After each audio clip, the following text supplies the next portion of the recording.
تاکہ وہ کل کو اپنی ذمہ داریوں سے بہتر طریقے سے وہ عہدہ برا ہو سکے۔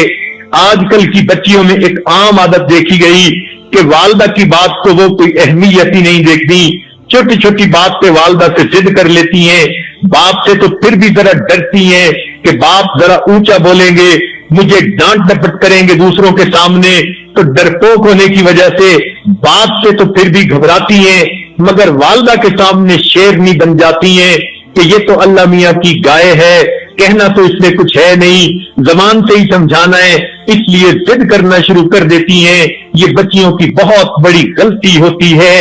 وہ بچیاں ابھی ماں کے مقام کو نہیں پہچانتی کہ ماں کو اللہ نے کیا مقام دیا، اس لیے ضد کرتی ہیں، اس لیے غصے کا اظہار کرتی ہیں۔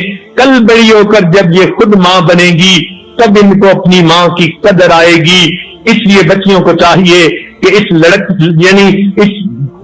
عمر میں کہ جب ابھی یہ جوانی کی زندگی میں قدم رکھ رہی ہیں، یہ گھر کے کاموں میں ماں کا ہاتھ بٹائیں اور اس میں ذرا بھی کوئی آر محسوس نہ کریں، بلکہ ماں کو کام کم کرنے دیں، خود کام زیادہ کرنے کی کوشش کریں تاکہ ان کو اجر بھی زیادہ ملے اور ماں باپ کی دعائیں بھی زیادہ ملیں۔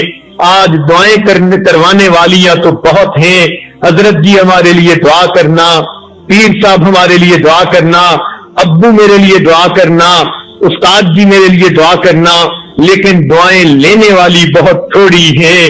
دعائیں کروانا اور چیز ہوتی ہے، دعائیں لینا اور چیز ہوتی ہے۔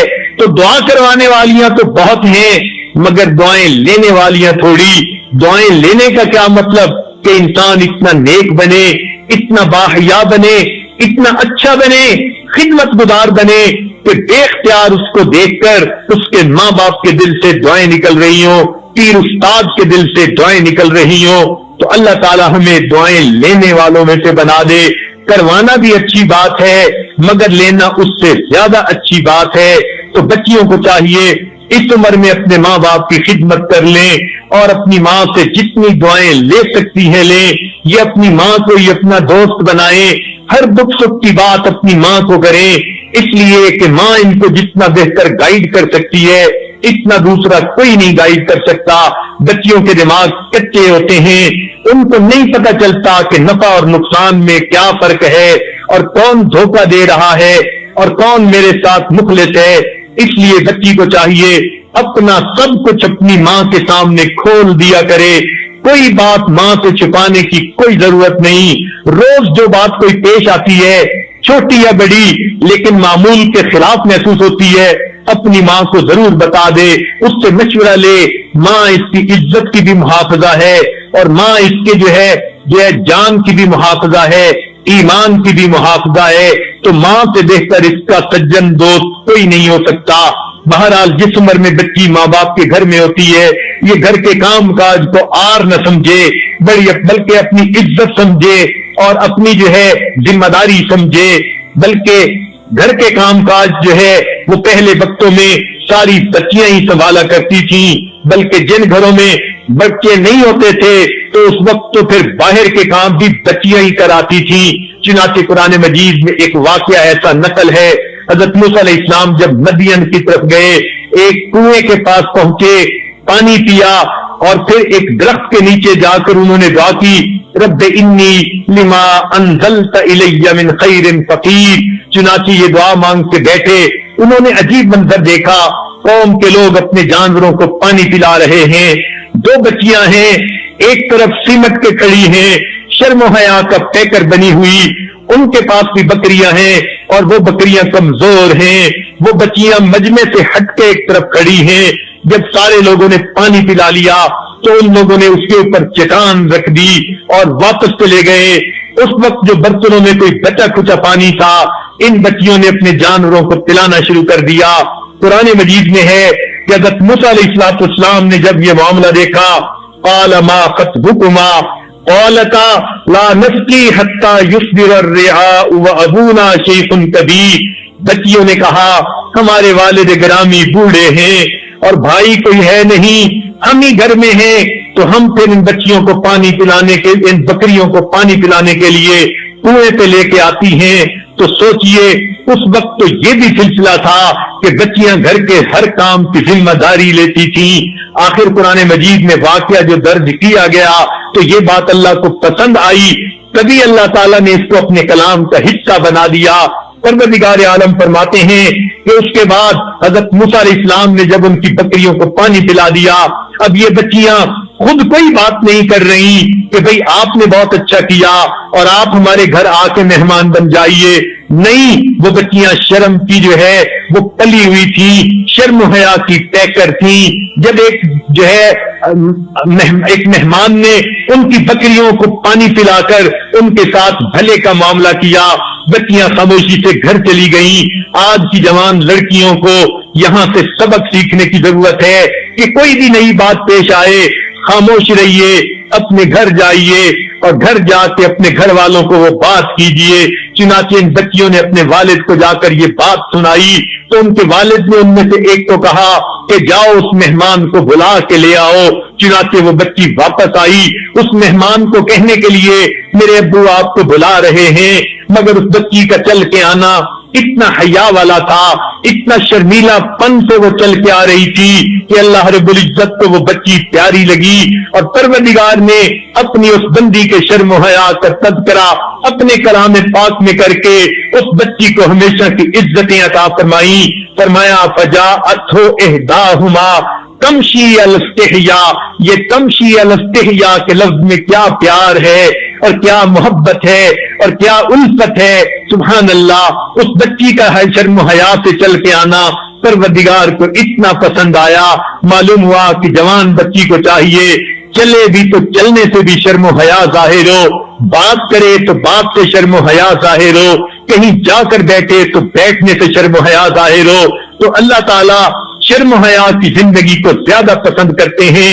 یاد رکھنا, حسن کی کشش اتنی نہیں ہوتی مگر شرم و حیا کی کشش اس کو 4 چاند لگا دیا کرتی ہے. تو مومنہ عورت کے اندر شرم و حیا کی کشش ایسی ہوتی ہے کہ جو اس کو بے اختیار لوگوں کی نظر میں اچھا بنا دیتی ہے. لہذا وہ بچی شرم و حیا کا پتلا بن کر آئی اور اس نے آ کر یہ بات کہی, اور اس طرح یہ موسیٰ علیہ السلام کو آگے جو ہے اپنے حضرت شعیب علیہ السلام کے گھر میں جانے کا موقع نصیب ہوا. تو یہ ایک قرآن مجید کا واقعہ بچیوں کے بارے میں ہمیں ہنٹ دے رہا ہے. تو بچیوں کو چاہیے کہ گھر کے کام کاج میں کوئی جھجک نہ محسوس کریں, شرم نہ محسوس کریں, اسے کوئی اپنے سے کم درجے کی بات نہ سمجھیں. یہ سعادت ہے, نیک بیویوں کے ساتھ مشابہت ہے کہ وہ اس کنوارے پن میں اپنے ماں باپ کے گھر کو سمیٹتی تھی, اپنی ذمہ داری لیتی تھی اور ماں باپ کی دعائیں لیتی تھی. دیکھیے, گھر کے کام کاج کرنا اور عزت و ناموس کی حفاظت کرنا اور شرم و حیا کے ساتھ وقت گزارنا, یہ اللہ تعالیٰ کو کتنا اچھا لگا کہ اللہ تعالیٰ نے اس بچی کا تذکرہ قرآن پاک میں فرما دیا. آج بھی ہر دور اور ہر زمانے میں جو جوان بچی ان بچیوں کی طرح شرم و حیا کی زندگی گزارے گی, پروردگار نے جیسے ان کو قرآن پاک میں تذکرہ کر کے خوشی کا اظہار فرما دیا, اللہ تعالیٰ اس شرم و حیا کی زندگی گزارنے والی بچی کو قیامت کے دن مغفرت فرما کر اپنی خوشی کا اظہار فرما دیں گے.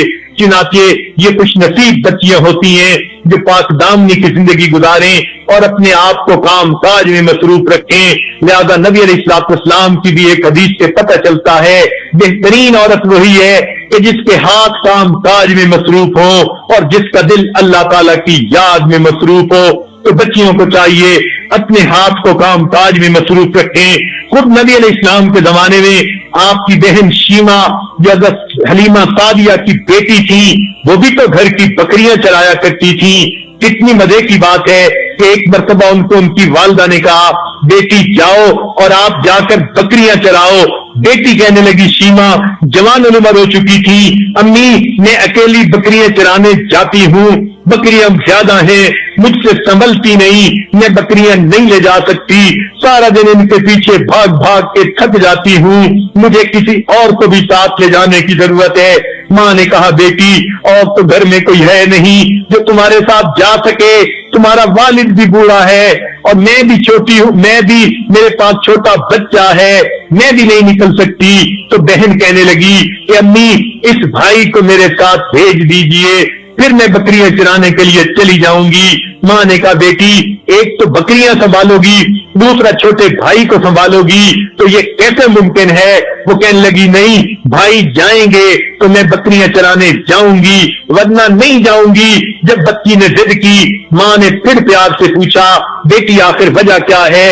تو جس وقت شیما نے یہ بات بتائی کہ جب میں ایک چھوٹے بھائی یعنی نبی علیہ السلام جو اس وقت چھوٹے تھے ان کے بارے میں ہے، وہ کہنے لگی جب میں ان کو پچھلی مرتبہ لے کر ساتھ گئی تھی تو جب بکریوں کو چراگاہ میں نے چھوڑا اور خود بچے بھائی کو گود میں لے کر بیٹھ گئی تو میں نے ایک عجیب بات دیکھی، میری بکریوں نے جلدی جلدی گھاس چر لیا اور جہاں میں اپنے بھائی کو لے کر بیٹھی تھی یہ بکریاں آ کر میرے گرد بیٹھ گئیں، میں بھی بھائی کا چہرہ دیکھتی رہی، یہ بکریاں بھی میرے بھائی کا چہرہ دیکھتی رہی، مجھے بکریوں کے پیچھے بھاگنے کی ضرورت پیش نہیں آئی، اس لیے بھائی کو ساتھ بھیجیے تاکہ میرے لیے بکریاں چرانا آسان ہو۔ اللہ تعالیٰ نے اپنے محبوب کو وہ حسن و جمال عطا کیا تھا، بہن بھی بھائی کا چہرہ بیٹھی دیکھتی رہتی تھی اور بکریاں بھی اپنے پیارے محبوب کا چہرہ بیٹھ کے دیکھتی تھی۔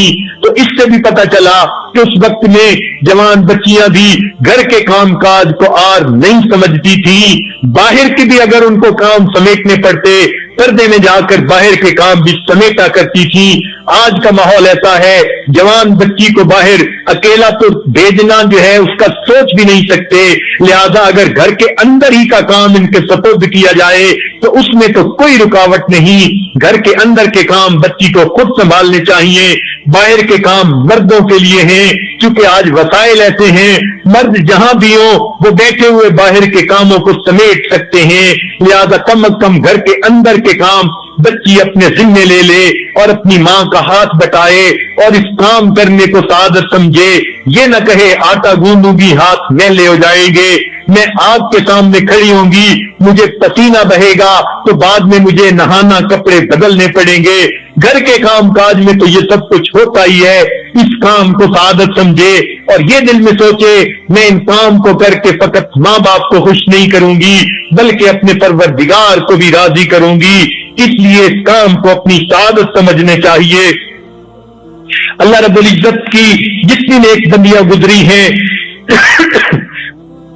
وہ ساری کی ساری اپنے گھر کے کام کاج کو سنبھالنے والی تھیں، اپنے اپنے وقت پہ انہوں نے گھر کے کام کاج کو خوب سنبھالا، اپنے ماں باپ کو ہر دکھ درد میں وہ کام آئی اور انہوں نے ماں باپ کا ساتھ دیا۔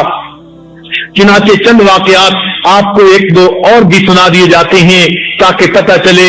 سیدہ اسماء رضی اللہ تعالی عنہا سیدنا صدیق اکبر رضی اللہ عنہ کی بڑی بیٹی ہیں، سیدہ عائشہ صدیقہ رضی اللہ عنہا کی بڑی بہن ہیں، ان کے بارے میں آتا ہے ذرا ان کی زندگی کو پڑھ کے دیکھیے، آپ کو پتہ چلے گا ایک نیک عورت کیسے ہوتی ہے، بیٹی کی حیثیت سے یا پھر بیوی کی حیثیت سے یا پھر ماں کی حیثیت سے، تینوں زندگیاں اگر آپ نے دیکھنی ہو ان کی سیرت کی کتاب کہیں سے ذرا ڈھونڈ کے دیکھو، پتہ چل جائے گا کہ دین نے عورت کو زندگی گزارنے کا کیسا طریقہ سکھایا۔ بہرحال یہ بھی اپنی جوانی کی عمر کو پہنچی ہیں، حضرت سیدنا صدیق اکبر رضی اللہ عنہ ایمان لا چکے ہیں، وہ آپ گھر میں آتے ہیں، چنانچہ گھر میں آ کر ساری بات بتاتے ہیں تو گھر کے بیوی بچے بھی ایمان لے آئے، سارا گھرانہ ایمان والا بن چکا۔ نبی علیہ السلام جب کبھی غم زدہ ہوتے سیدنا صدیق اکبر رضی اللہ عنہ کے گھر آ جاتے، چنانچہ گھر میں یہ بچیاں نبی علیہ السلام کی خدمت کرتی اور آپ کی مہمان نوازی کرتی۔ ایک مرتبہ نبی علیہ السلام تشریف لائے، آپ ہجرت کے بارے میں مشورہ کرنا چاہتے تھے، چنانچہ آپ گھر آئے اور آپ نے کہا کہ میں خاص بات کرنا چاہتا ہوں علیحدگی میں، تو سیدنا صدیق اکبر رضی اللہ عنہ نے کہا اے اللہ کے نبی میں آپ کے علاوہ میری بیوی اور بیٹیاں ہیں اور یہ تو اپنی ہیں اور یہ تو کوئی ایسی بات نہیں کر سکتی کہ جو ہمارے جو ہے مقصد کے کوئی خلاف ہو، تو نبی علیہ السلام نے پھر سب کے سامنے بات کھول کر دی، تو گویا یہ بیٹی گھر میں ایسی بن کر رہے کہ ماں باپ کی رازدار بن جائے، ان کی غم گسار بن جائے۔ چنانچہ جب نبی علیہ السلام نے ہجرت فرمائی تو اس وقت آپ صلی اللہ علیہ وسلم سیدنا صدیق اکبر رضی اللہ عنہ کے گھر رات کو تشریف لائے،